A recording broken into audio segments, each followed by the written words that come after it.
आदिवासी, जय भील प्रदेश, जय भील प्रदेश। अब भील प्रदेश के शेरों, एक बार तो हाथ ऊंचा होना चाहिए।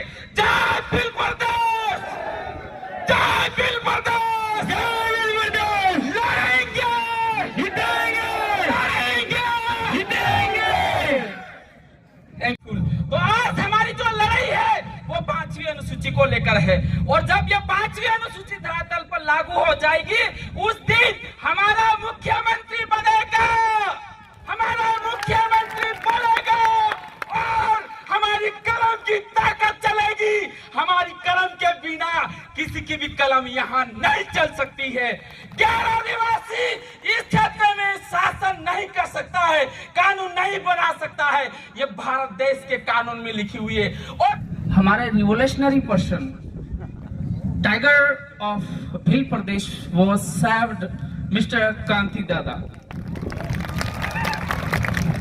और उसके बाद में यहाँ की local people, I want to salute all of them that they blessed Kanti Dada and finally he got survived, and it is a very great opportunity for us.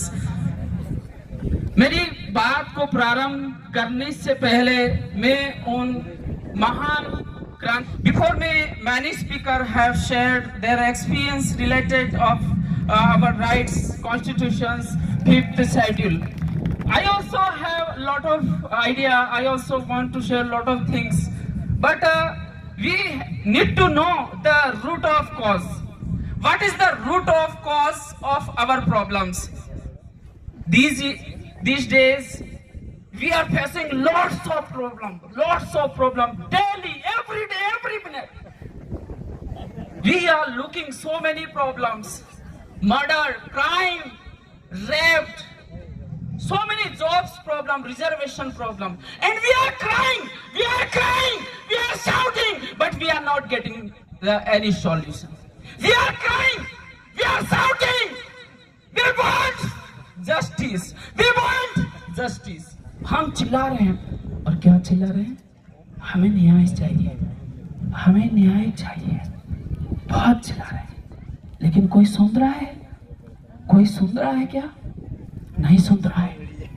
तो समस्याओं की जड़ क्या है? We need to know what is the actual root of the problems. हमें ये जानने की जरूरत है कि समस्याओं की वास्तव में जड़ क्या है। जड़ क्या है? तो जड़ अगर आप जानना चाहोगे तो पता चलेगा कि भारत देश के संविधान में आदिवासियों की सुरक्षा के लिए जो कानून का प्रावधान किया गया था, 5वीं अनुसूची का प्रावधान किया गया, वो आज तक लागू नहीं की गई। इस वजह से आदिवासियों को ये सारी समस्याओं का सामना करना पड़ रहा है। तो what should be our target? अब हमें तय करना होगा कि हमारी समस्याओं की जो जड़ है वो 5वीं अनुसूची को आज तक धरातल पर लागू नहीं किए जाने के कारण है। तो what should we do? The major question, what should we do? How can we get the solution of our problem? अबे ये हमें समझना होगा कि 5वीं अनुसूची को धरातल पर देश के आजाद होने के बाद कई साल बीतने के बावजूद भी आज तक धरातल पर लागू नहीं किए जाने के कारण ये हुआ। तो समाधान क्या है? I am asking to all of you simple question to everybody, because many educated youth are also sitting and jobs government servants are also sitting here listening me. मैं आपसे एक प्रश्न करना चाह रहा हूं, इसका समाधान क्या है? आज हमारी जो समस्याएं हैं, इन समस्याओं का समाधान क्या है? कोई बता सकता है? समस्याओं की जड़ जो है वो ही उसका सॉल्यूशन है। क्या है कि हमें अब अगर लड़ना है तो 5वीं अनुसूची के लिए लड़ना होगा, और 5वीं अनुसूची आर्टिकल 244(1) और इसके अंदर सबसे बड़ा जो कानूनी पावर दे रखा है वो ये दे रखा है कि जो 244(1) का जो क्षेत्र है वो पूर्ण रूप से आदिवासियों के लिए रिजर्व होना चाहिए, 100% रिजर्व होना चाहिए। चाहिए, यही इसका सॉल्यूशन है। अगर आप एक टाइगर को बचाना चाहते हो, एक चीते को बचाना चाहते हो, तो जिस एरिया में वो टाइगर रहता है तो उस एरिया में भारी व्यक्ति नहीं जाएगा, वहां पेड़ पौधों की कटाई नहीं होगी, तभी जाके वो शेर बचेगा ना। अगर उस एरिया में बाहरी लोगों को आने दिया जाएगा और पेड़ों की कटाई होती रहेगी तो क्या वो टाइगर बचेगा? नहीं बचेगा। तो इसीलिए that's why I am telling you that we must struggle for the 5th schedule. We must struggle, we must fight for the 5th schedule, and 5th schedule only can save the tribes, Bhil communities and the communities, indigenous community of this world, this India also. That 5th schedule is very powerful.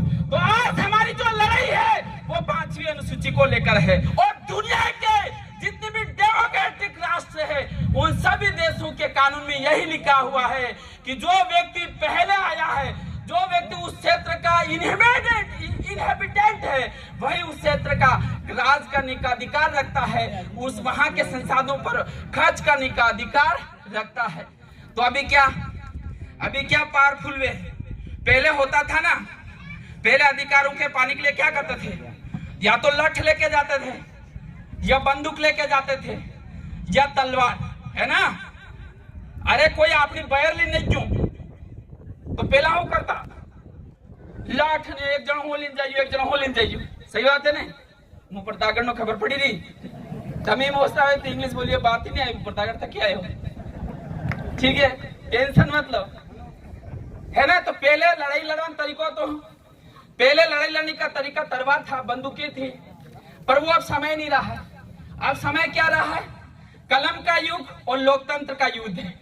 लोकतंत्र है और लोकतंत्र सशक्त माध्यम है जिसके द्वारा हम हमारे सारे अधिकारों को हम हासिल कर सकते हैं। और लोकतंत्र का पर्व आ रहा है। The festival of democratic is coming very fastly. So you have to involve and you have to use power of your vote, and definitely in upcoming time we will get all the rights.